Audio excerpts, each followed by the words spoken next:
Hello again, everyone. Welcome to the 7-Minute Spotlight. I'm Steve Crawford, and we'll have another discussion today about a story, an idea, or a concept for inspiration and encouragement. Back in the late 1700s, early 1800s, there was an English author by the name of Samuel Johnson. And one of his quotes, which I really like, is this: people need to be reminded more often than they need to be instructed. Sometimes we know what we have to know. We just have to be reminded to do it. Or we might have forgotten that we knew about it and we have that reminder, hey, you are able to do this. Hey, you've been down this road before. Those reminders are really great because sometimes we just have to look at the resources and the assets that we have and use that to move forward. And sometimes that might include hearing a story that we've heard before. And I've shared part of this before, but it's worthy of sharing it again. It's worthy of being reminded. A young fellow that worked for us probably about 5 years ago was doing okay, meeting some goals, had a few struggles in some areas. But then one day, complete surprise, he called me and said, Steve, I need to take some time off. I'm an alcoholic. I have to go into rehab. And immediately I had the conversation with him about the prison of pride and fear. I believe that there is this prison that doesn't have bars of iron and steel and concrete and all the things that would hold us back, but things like shame and guilt and anxiety and worry, as I said before, pride and fear, act like a prison, and we just end up being holed up there. And the door is open. We're free to walk out. We just have to do it. And he made the most profound statement. I remember it to this day.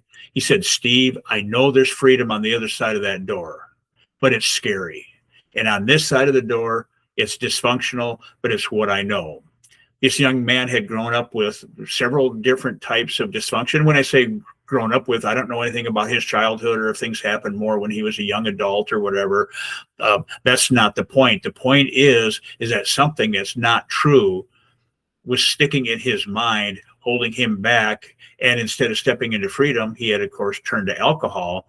And thank God he went into rehab, a much different person today. And I am so grateful for that.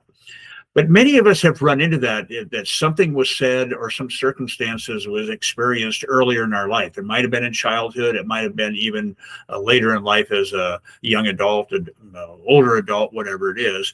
But it came across as, hey, you're not good enough. You're not tall enough. You're too tall. You're too short. You're too skinny. You're too fat. You're too, too something or not enough something.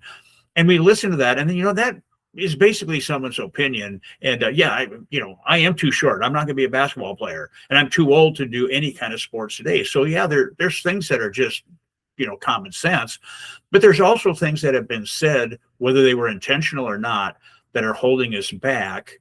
And that puts us in that prison of fear.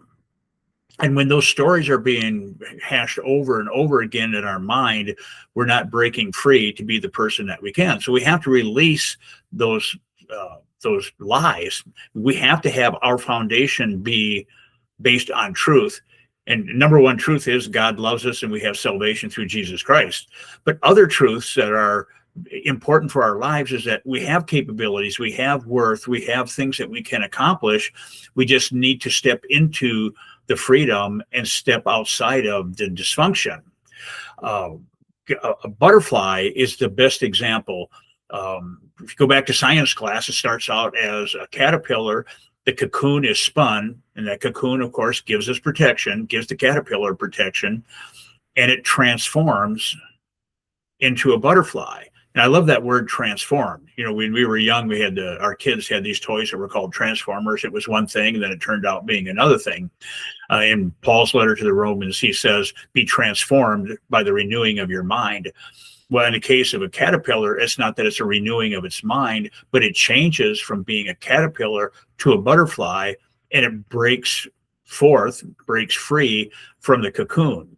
We have to break out of our cocoons of pride and fear, of shame, guilt, anxiety, and worry, and experience the freedom that is out there.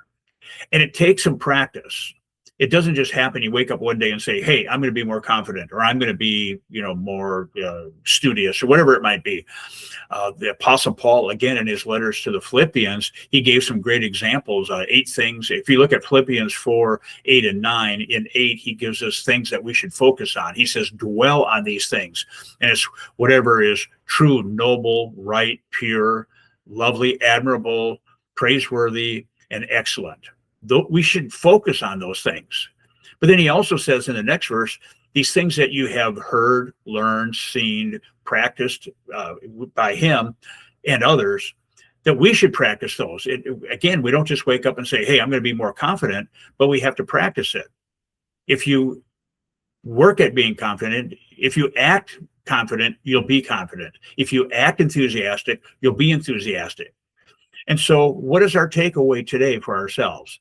That we need to be reminded that, hey, we've got some really great qualities. There's some great things ahead in this world for us, but we may have to step out of our prison. We may have to break out of our cocoon and enjoy the freedom that's out there. So what steps are you going to take? What steps am I going to take? Those are the questions that we have to answer. We have that responsibility to ourselves to do that. We love to hear from you. Our comment section or our contact information is on the screen, that you can get a hold of us there. Any ideas or comments we would welcome. And again, our challenge is, God has blessed us with freedom. What are we going to do with it? Have a great week. God bless. We'll see you on the next one.